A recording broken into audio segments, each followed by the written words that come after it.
आप देख रहे हैं लाइव 7। नमस्कार, लाइव 7 विशेष में आपका स्वागत है। मैं हूं ज्ञान रंजन।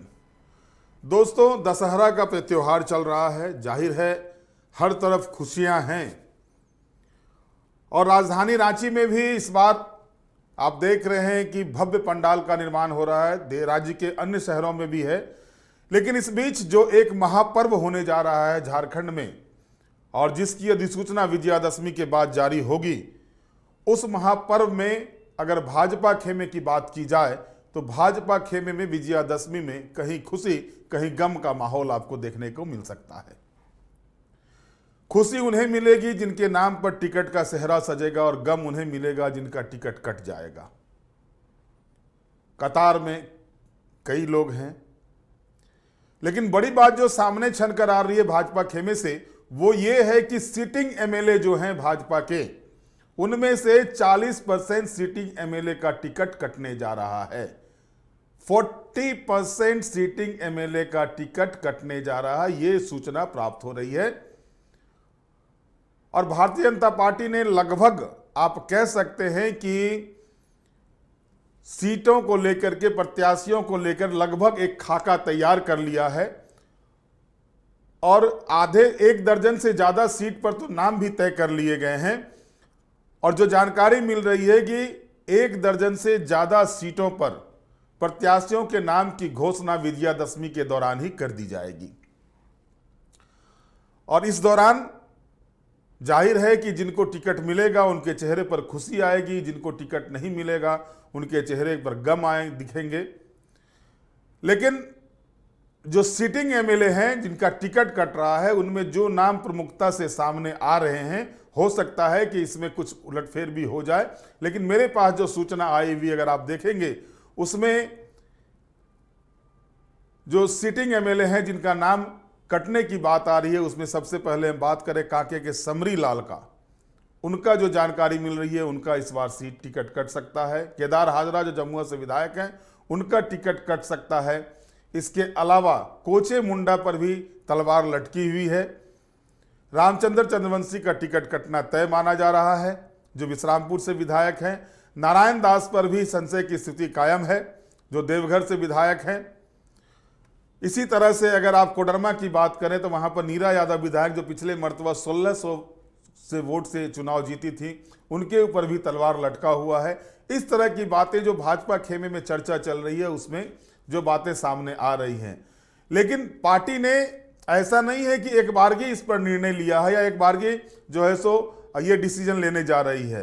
दरअसल चुनाव के पहले सर्वे कराया गया है हर एक विधानसभा सीट का, और उस विधानसभा सीट के सर्वे में जो बातें सामने आई है उसके हिसाब से पार्टी निर्णय लेने जा रही है, जिसमें ये तय मान के चलिए कि 35 से 40% सिटिंग एमएलए का टिकट कटना तय है। लेकिन इस बीच भाजपा ने यह भी तय किया है कि जितने भी बड़े ट्राइबल लीडर हैं उनको चुनावी मैदान में उतारा जाएगा, चाहे वो बाबूलाल मरांडी हो, अर्जुन मुंडा हो, अरुण उरांव हो, समीर उरांव हो, सुदर्शन भगत हो, नीलकंठ सिंह मुंडा हो, लुइस मरांडी हो, चंपाई सोरेन हो, गीता कोड़ा हो, सीता सोरेन हो, यानी जो बड़े नाम, बड़े चेहरे भारतीय जनता पार्टी के पास हैं, उनको चुनाव लड़ाया जाए। और इस बीच जो जानकारी मिल रही है कि बाबूलाल मरांडी जो प्रदेश अध्यक्ष हैं, उनको राजधनवार सीट से चुनाव लड़ाया जाएगा। राजधनवार सीट से वो कैंडिडेट होंगे। अभी भी वहीं से विधायक है, राजधनवार से ही विधायक हैं। पिछले मर्तबा उन्होंने झाविमो के टिकट पर राजधनवार से चुनाव लड़ा था और भाजपा के लक्ष्मण सिंह को परास्त किया था, और इसके बाद वो भाजपा ज्वाइन किए थे। चुनाव जीतने के बाद भाजपा ज्वाइन किए थे, पूरे पार्टी के साथ, झारखंड विकास मोर्चा के साथ वो भाजपा में आए थे। अब एक चीजें ये भी चल रही है पार्टी के अंदर में, और ट्राइबल नेताओं के द्वारा ही जो मनमनिंग शुरू हो गई है कि जब बाबूलाल मरांडी जनरल सीट पर लड़ेंगे तो अन्य ट्राइबल लीडर्स को भी जनरल सीट पर मौका क्यों नहीं दिया जाता है। ये सवाल भी उठने शुरू हो गए हैं। खैर, ये पार्टी नेतृत्व तय करेगा क्या करना है। लेकिन बड़ी खबर यह भी है कि अर्जुन मुंडा इस बार जो है सो अपने पुराने सीट पर से नहीं लड़ रहे हैं। खरसावां से वो चुनाव नहीं लड़ रहे हैं। अर्जुन मुंडा खिजरी आ रहे हैं। खिजरी से वो विधानसभा का चुनाव लड़ेंगे, खिजरी से प्रत्याशी होंगे। नीलकंठ सिंह मुंडा खूंटी से होंगे, ये भी तय माना जा रहा है। सरायकेला से चंपाई सोरेन को टिकट मिल रहा है और उनके पुत्र बाबूलाल सोरेन को घाटशिला से टिकट देने की बात कही जा रही है। वहीं सबसे बड़ी उलटफेर दुमका में भी दिखाई दे सकती है, जहां पर लुइस मरांडी पहले से दावेदार तो हैं ही। एक मर्तबा उन्होंने वहां पर मुख्यमंत्री हेमंत सोरेन को हराकर चुनाव जीता था 2014 में, और उसके बाद वो चुनाव लगातार हारी हैं, चाहे वो उपचुनाव हो या फिर 2019 का विधानसभा चुनाव हो, या हेमंत सोरेन के इस्तीफे के बाद जो वहां पर बसंत सोरेन जब खड़ा हुए थे वो उपचुनाव हो। और इसमें जो संशय बनी हुई थी कि सुनील सोरेन को जामा से लड़ाया जाए, चुनाव लड़ाया जाए, लेकिन जामा से जो है सीता सोरेन अपनी पुत्री के लिए पूरी तरह से लगी हुई है, राजश्री सोरेन के लिए। और जो जानकारी आ रही है कि हो सकता है कि सीता सोरेन की पुत्री राजश्री सोरेन को भाजपा जामा से कैंडिडेट बनाए, और सुनील सोरेन का चूंकि पिछले मर्तबा लोकसभा चुनाव के दौरान उनका टिकट का देने के बाद टिकट काट लिया गया था, तो उनको कंपनसेट करने के लिए फिर से दुमका उनको शिफ्ट किया जाए, यानी दुमका विधानसभा से उनको कैंडिडेट बनाया जाए। वहीं सीता सोरेन के जामताड़ा से लड़ने की बात कही जा रही है। साथ ही साथ ये भी जानकारी मिल रही है कि सीता सोरेन को जामताड़ा तो है ही, अगर वैसी स्थिति बनी तो नाला से भी उन्हें कैंडिडेट बनाया जा सकता है जामताड़ा को छोड़ करके, यानी 2 जगहों पर जो है सो उनकी बातें चल रही हैं। इसी तरह आगे अगर आप देखें तो अरुण उरांव को जो है वो सिसई विधानसभा से टिकट देने की बात कही जा रही है। अरुण उरांव को सिसई से टिकट मिलेगा। मझगांव से बरकुंवर गंगरई का नाम आगे चल रहा है। जेबी तुबिद भले ही 2 चुनाव हार गए हों, पिछले मर्तबा हार गए हों चुनाव, लेकिन इस बार भी चाईबासा सीट से उनका नाम आगे है। जगन्नाथपुर से गीता कोरा का नाम लगभग तय मान के चलिए। पोटका सीट को लेकर के भाजपा में अभी भी संशय की स्थिति बनी हुई है। हालांकि पहले ये बातें चल रही थी कि पोटका सीट से अर्जुन मुंडा को चुनाव लड़ाया जाए, लेकिन वहां पर मुंडा आदिवासी जो जिस ये से हैं, अर्जुन मुंडा हैं जिस ट्राइबल से हैं, वहां पर उसकी संख्या कम है, और वहां पर संथाल आदिवासियों की संख्या पोटका में ज़्यादा है। तो ज़्यादा संभावना जताई जा रही है कि वहां से किसी संथाल आदिवासी को ही टिकट दिया जाएगा, लेकिन मेनका सरदार को रिपीट किया जाएगा, क्योंकि मेनका सरदार पिछले चुनाव में हार गई हैं, 3 टर्म की विधायक रही थी वहां से। ये लगभग साफ हो गया है कि मेनका सरदार पर दांव खेलने के लिए भाजपा तैयार नहीं है। अब रही बात कि रामचंद्र चंद्रवंशी का अगर विश्रामपुर से टिकट कटता है तो उनके जगह पर किन्हें दिया जाए।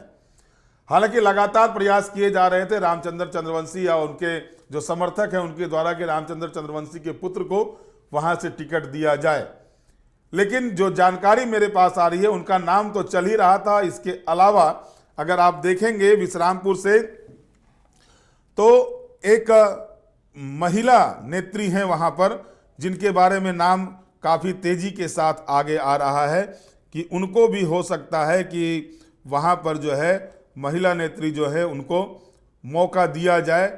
और संध्या सिंह करके हैं, वो विश्रामपुर से महिला नेत्री हैं जिनका नाम सामने आ रहा है कि हो सकता है, क्योंकि भाजपा में जो है सो महिलाओं को जो बातें चल रही थी उसमें था कि महिलाओं की भागीदारी भी अच्छी हो, इसको लेकर के भी पार्टी फोरम पर बात हुई थी, और जिसमें संध्या सिंह का नाम विश्रामपुर विधानसभा सीट से सामने आ रहा है। इसी तरह से अगर आप देखेंगे तो महगामा विधानसभा क्षेत्र में अशोक कुमार तो पूर्व विधायक हैं ही, पिछले मर्तबा चुनाव हार गए थे, लेकिन इसके अलावा जो है अशोक कुमार सिंह एक हैं, उनका नाम चल रहा है। प्रिया सिंह जो उपाध्यक्ष रह चुकी हैं पार्टी के, उनका भी नाम महागामा विधानसभा सीट से चल रहा है। वहीं पर अगर आप देखें सिमडेगा में विमला प्रधान अपने पुत्र को लेकर के लॉबिंग कर रही है, लेकिन वो दाल गलती हुई नजर नहीं आ रही है।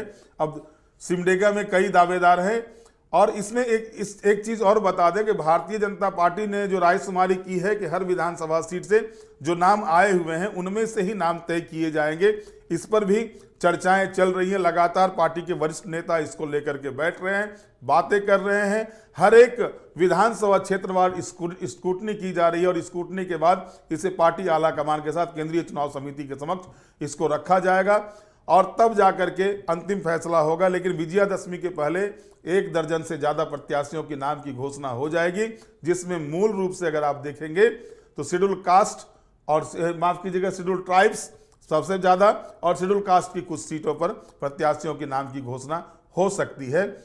लेकिन साहेबगंज का जो मामला राजमहल का है, वहां पर अनंत ओझा अभी भी सबसे मजबूत दिखाई दे रहे हैं। हालांकि बजरंगी यादव भी लगातार वहां से प्रयासरत हैं, लेकिन उनकी दाल भी गलती हुई नजर नहीं आ रही है। गिरिडीह सीट की अगर बात करें तो सबसे ऊपर में नाम निर्भय साहबादी का ही चल रहा है, जो मेरे पास जानकारी आई हुई। हालांकि वहां से कई दावेदार हैं, जिसमें एक दिनेश यादव भी हैं जो वहां से लगातार दावेदारी कर रहे हैं। इसके अलावा भी कई अन्य नेता हैं जो गिरिडीह सीट को लेकर के दावेदारी पार्टी में किए हुए हैं, लेकिन निर्भय साहबादी को मजबूत कैंडिडेट माना जा रहा है। अभी भी निर्भय साहबादी को लेकर के पार्टी अभी भी विचार कर रही है। देखना यह होगा कि उनका नाम आ पाता है या नहीं आ पाता है। भारतीय जनता पार्टी जो भी चीज की घोषणा करे, क्योंकि गठबंधन की घोषणा जो सीट शेयरिंग की घोषणा है वो जो है सो एक सप्ताह 10 दिन में के अंदर में वो हो जाना है।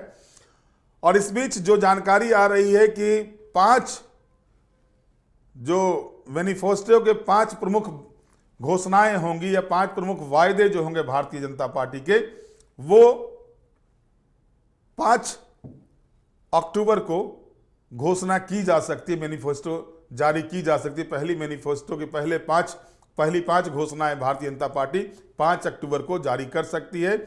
और इसमें मुख्य रूप से गोवोदीजी योजना होगा, जिसमें 2100 रुपये हर बहनों को देने की बात, माताओं बहनों दोनों को देने की बात भारतीय जनता पार्टी के द्वारा की जाएगी।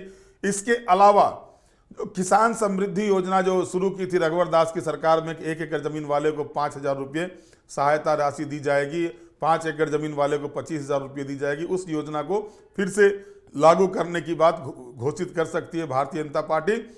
सबसे बड़ी बात महिला सशक्तिकरण को लेकर के जो रघुवर सरकार ने कार्यक्रम चलाए थे, 1 रुपये में 50 लाख रुपए तक की संपत्ति की रजिस्ट्री की जो चीजें थी, उसको भी घोषित कर सकती है भारतीय जनता पार्टी। ये तो मूल चीजें हुई, मुख्य बिंदु हुए, उसके और भी कई घोषणाएं हो सकती हैं। लेकिन जो सीटों को लेकर के बातें चल रही थी, तो जैसा कि मैंने बताया कि भानु प्रताप शाही जो भवनाथपुर से चुनाव लड़ते हैं, उनका भी सीट लगभग फाइनल, आप समझ के चलिए कि वो फाइनल ही है। वहां पर भानु प्रताप शाही फिर से चुनाव लड़ेंगे चंदन कियारी से। अमर कुमार बावरी चुनाव लड़ेंगे, भले ही आसू लाख जो है सो उसको लेकर दबाव बनाते रहे, लेकिन भारतीय जनता पार्टी अमर कुमार बावरी की सीट चंदन कियारी पर किसी तरह से गठबंधन के अपने साथी के साथ समझौता नहीं करने जा रही है। ये लगभग फाइनल हो चुका है। इसके अलावा और आप देखें और जो सीटें हैं, मनिका और लातेहार को लेकर के भारतीय जनता पार्टी जो है सो अभी भी विचार कर रही है। कई नाम वहां से भी आए हुए हैं। और पहले तो बातें चल रही थी कि मनिका से बाबूलाल मरांडी को ही चुनाव लड़ाया जाए, लेकिन वो चीजें अब समाप्त हो गई है। बाबूलाल मरांडी राजधनवार से चुनाव लड़ेंगे। और मनिका से कौन कैंडिडेट होगा ये देखना दिलचस्प होगा। प्रकाश राम लातेहार से लगातार लॉबिंग कर रहे हैं। प्रकाश राम को लेकर के भी चर्चाएं हो रही है और उम्मीद है कि प्रकाश राम लातेहार से फिर से भाजपा के कैंडिडेट हो सकते हैं। लोहरदगा सीट पर इसलिए कोई बातें नहीं बन पाई है कि लोहरदगा सीट हो सकता है कि आजसू के खाते में इस बार चला जाए। तो फिर सवाल ये उठ रहा है कि सुदर्शन भगत को भाजपा कहां से लड़ाएगी। अगर आप गुमला सीट पर ध्यान देंगे तो गुमला सीट पर से शिवशंकर उरांव चुनाव जीते थे पिछले मर्तबा, जो 2014 में वो चुनाव हार गए थे। अब जानकारी मिल रही है कि गुमला सीट पर शिवशंकर उरांव की जगह हो सकता है दिनेश उरांव को मौका दे, जो स्पीकर रह चुके हैं, उनको मौका मिले। हालांकि दोनों ही नामों पर चर्चा चल रही है, शिवशंकर उरांव और दिनेश उरांव के नाम पर। माफ कीजिएगा, बिशुनपुर सीट पर जो है समीर उरांव का नाम सबसे आगे चल रहा है। समीर उरांव को पार्टी लड़ाना चाह रही है। सिसई से, जैसा कि मैंने बताया कि सिसई सीट पर जो है अरुण उरांव का नाम सबसे आगे चल रहा है। तो ये लगभग जो एक तरह से जो खाका तैयार किया गया है पार्टी के द्वारा वो है।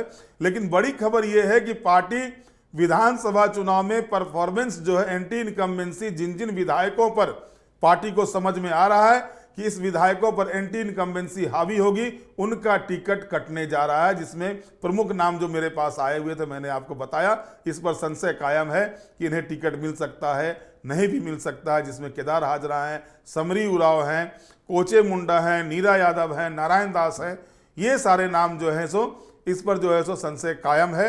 अब देखना दिलचस्प ये होगा कि जो घोषणा होती है विजयादशमी तक में, जो 1 दर्जन से ज्यादा सीटों पर प्रत्याशियों की घोषणा होने जा रही है, उसमें इन लोगों का नाम रहता है या नहीं रहता, या फिर आगे जो लिस्ट जारी की जाएगी उसमें क्या होता है। लेकिन स्थिति जो बनी हुई है उस हिसाब से जो है सीटिंग एमएलए का परफॉर्मेंस जो है सो बहुत मायने रख रहा है। और उस परफॉर्मेंस के हिसाब से ही भारतीय जनता पार्टी जो है सो अपने सीटिंग एमएलए को फिर से टिकट देने पर विचार करेगी। ये लगभग तय हो चुका है। और भाजपा जो रणनीति के तहत काम कर रही है उसमें 8 सीटें, मैक्सिमम 8 सीटें और ज़्यादा पर ये हुआ तो 9 सीटें आजसू के खाते में जाएगी, 2 या 3 सीटें जदयू को मिल सकती है, 1 सीट लोजपा को देने पर विचार हो रहा है। इसके अलावा जो अन्य सीटें बचती हैं उस पर जो है सो 67 सीटों पर लगभग भाजपा खुद अपना प्रत्याशी देगी और इस बार जो कैंडिडेट देगी उसमें भाजपा जो है सो पूरा अंकगणित गुणा भाग करके इस पर काम कर रही है।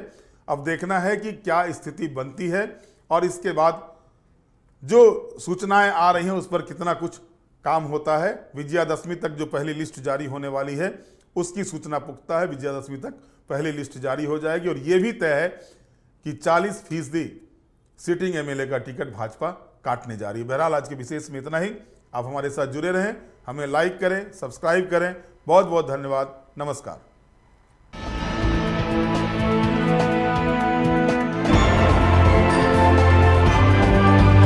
आप देख रहे हैं लाइव 7।